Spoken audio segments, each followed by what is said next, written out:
Hey y'all, once again, I am back and it is so good to be returning to continue the story behind leaving toxic environments. This is specifically catered to, once again, leaving Christian toxic environments. So, any sort of spiritually abusive or religious cult. This is what I'm talking about. Of course, these are applicable principles no matter what type of toxic environment you were looking at.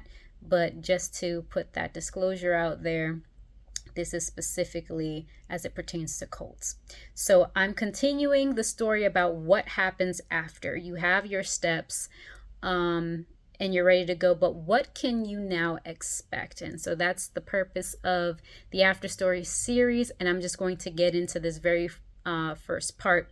So the next set of videos, this one and probably about a few others, we'll talk about some of the people that are kind of involved with your story upon leaving. What can you expect? And this point was hit on the step 5 video a bit, but I'm going to take time to help you identify what role each person plays as you're trying to leave, and just the resistance that you might get. So this is talking about the main perpetrators. So who are the people that are responsible for how the cult runs, how it's enforced, and how it's perpetuated, right? So, what you will find when you are trying to leave a cult, when you've made the decision, you said you're out of here, and it becomes known, what you'll notice is that there are people that are going to want to talk, right? And these people are the leaders of wherever you are coming from. They want to talk, they want to get you to sit down and be in this conversation as a way to convince you, right? So I just want this to be very, very clear. These conversations are not to actually change things, but it's like the boyfriend or the girlfriend who wasn't good for you that you're trying to break up with, and they hit you with the baby I can change type of thing. So I need you to understand it this way, right? And quite frankly, if you take none of my advice and you go, you will see that this is true. It's not a new tactic. This is not me being, a hater of any sort. Like, without fail, this is going to happen if you are dealing with a spiritually abusive or religious cult. Now, I also want to preface with this and say that some of the things that I may have talked about that were not conducive to a functioning church, sometimes you'll see that some of these things do happen, certain things that are spiritually abusive, but the environment itself might not actually be cultish. They just probably have an error in practice, in which case, if you were to bring up certain things, you can speak to them. They will repent. They will, you know what I mean? Like, that's the healthy church. But I'm talking about the organization that really is entirely content and set with the way that they run things, and they see that you are dissatisfied or you are picking up on certain things and you're making the decision to go. So here's what I want you to understand about a leader that wants to speak with you. I want you to understand that these are grown adults, and what that means is that they know full well what they are doing and what is going on. And that being said, what that means is this is intentional. What it means is there's probably some benefit that they're receiving by by actually enforcing it, because these are people who are at the decision table and yet nothing has changed. So most likely there's a benefit that they're getting from it. Now, when you deal with these type of people, right, again, this is applicable across many situations, but people who are not doing right and they're okay, basically not doing right, something needs to happen for change to really, really happen. In order for them to be convinced, there needs to be no enabling, right? So one of the biggest topics of today is about narcissists, like those that have narcissistic personality disorder, or any sort of thing that's similar, right? And so what needs to happen with people that fall within this category is something called rock bottom. They need to have nothing to enable it. They need to not be able to have anyone that they could blame on it.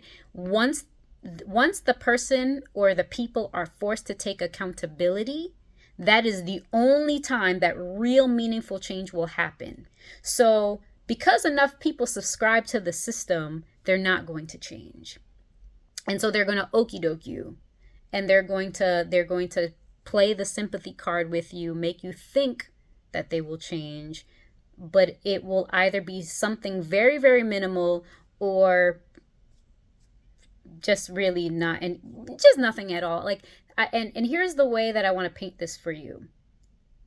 In a sense, right? Like, y'all remember there was that time where, what was this, back in 2020? When there were all these like government, I think they were Democrats. Honestly, this is not supposed to be political, and I'm not like, I'm not taking a side. But remember when there was those Democrats that bent down, they got on bended knee, and they had kente cloths, and it's just like, we're not asking y'all to kneel with your kente cloths. We're asking you to actually, like, we're asking for police reform, for example. We're not asking you to take the Land O'Lakes, Native American off the butter. We're asking you for some real, like, get rid of racial discrimination. We're not asking for you to, like, do something about the Aunt Jemima syrups. Like, you know what I mean? So think about it that way, right? There's a real thing you want changed, but they're going to do performative things, or they're going to just play the sympathy card to make you feel like you were heard, but they have no intention of changing anything. They're not having a conversation in order to listen to you. They're just having a conversation to defend and deflect, and to quiet you down, and to get you back in, because that's the best way to make you settle down and quiet down, right? So I need you to understand that these are adults that are very, very smart, and they're playing a game. And again, I'm speaking generally, right? I will not say that there are people at the leadership table that do not have a conscience, or that really don't want to change things, but those people, unfortunately, are outnumbered. And as a result, even those that are at the leadership table, that really do hear your concerns, and that even maybe that what you have presented, or the reasons why you're leaving, are also things that has been heavy on their heart, they don't have enough pull.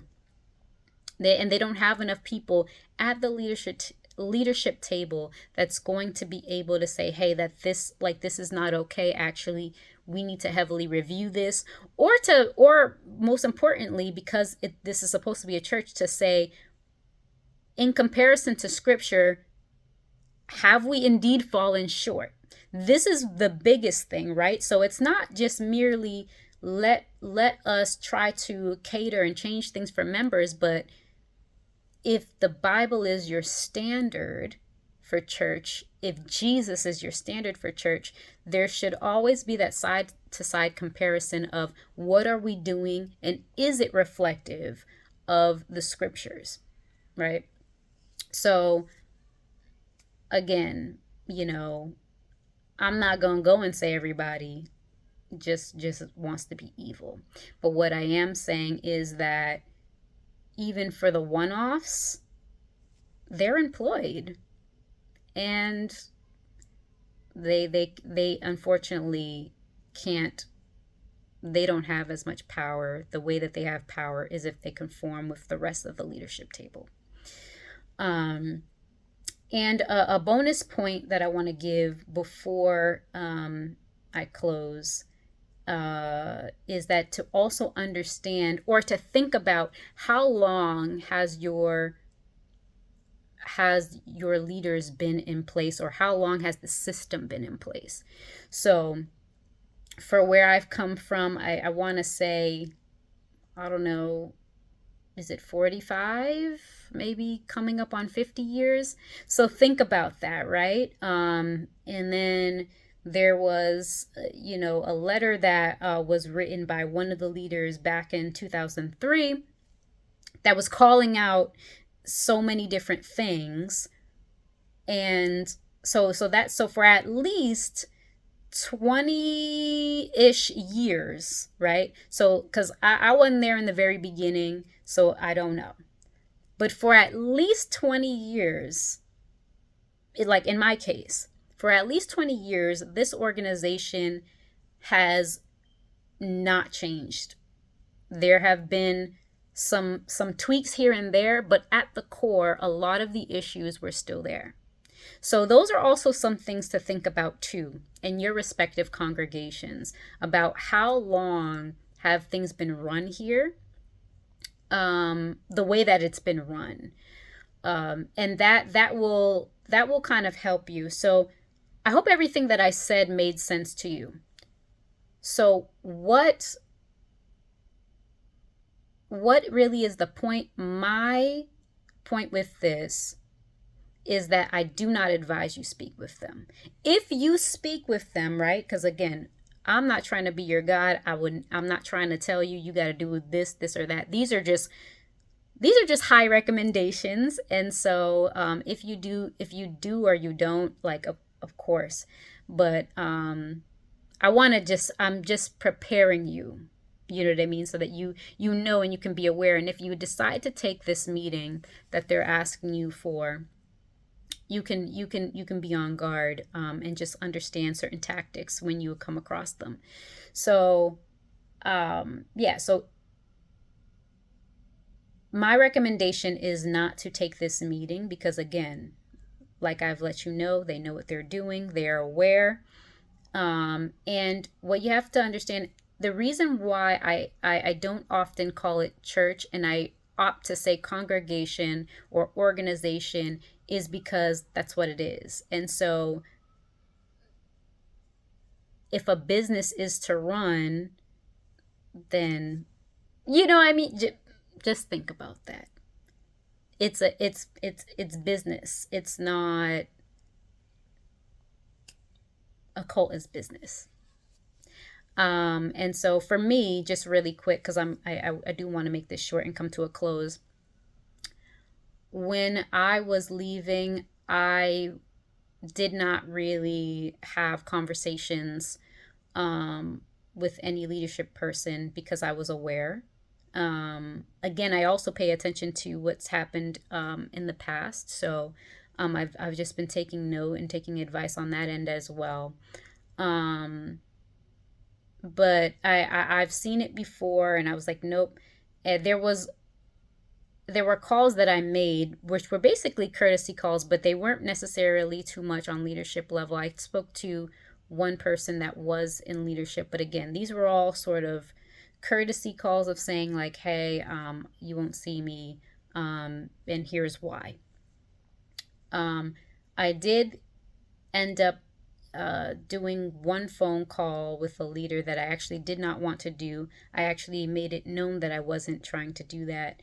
I think, that person, I believe, definitely feigned ignorance. and I shouldn't have decided to take the call or call the person back. But my conversation went very, very differently because I was determined to be out. But even when I tried to somewhat speak of changes and maybe things that they could possibly do with those that are still there, it didn't seem to go anywhere. So I just want to prep you for that. You're in a word, you'd be talking to a wall. And that's not me being offensive or whatever. I'm just telling it as it is. So for anybody who feels offended or whatever it is, that's not my intent at all. But I can't help how people would feel or how they would take certain things. But that is my recommendation for you. If you have more questions about this, feel free to get in the comments. My socials are within the description box per usual. So if you want to reach out to me on any of my socials, or you want some individual help on some of this stuff, feel free to go there. But I'm all set for today, and I'm going to catch you on the next one. So we've got a few more categories of people that you will encounter when you are leaving your toxic environment. And so stay tuned for all of that. And yeah, see you then.